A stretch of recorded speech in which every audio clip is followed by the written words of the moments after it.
فاسألوا أهل الذكر إن كنتم لا تعلمون.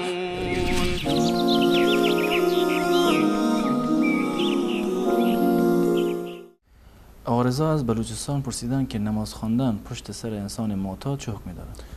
این بحث اعتیاد یکی از گناهانی هست مانند بقیه گناهان، بلکه گناهش از بسیاری از گناهان دیگر که به عنوان گناه کبیره هستند در واقع کمتر است، مانند غیبت مثلا و سخنچینی و بقیه مواردی که وجود دارند. گناهان بسیار بزرگتری از این اعتیاد هستند. این اعتیاد در واقع قبل از این که یک نوع گناه باشه، یک نوع اعتیاد هست و یک نوع بیماری هست که انسان در واقع گرفتار اون شده، هیچ گونه تأثیری رو در جواز نماز نداره. یعنی ولو این که امام معتاد باشد، البته تمام این مواردی که من عرض میکنم در موردی که یک امام سالمی وجود نداشته باشه.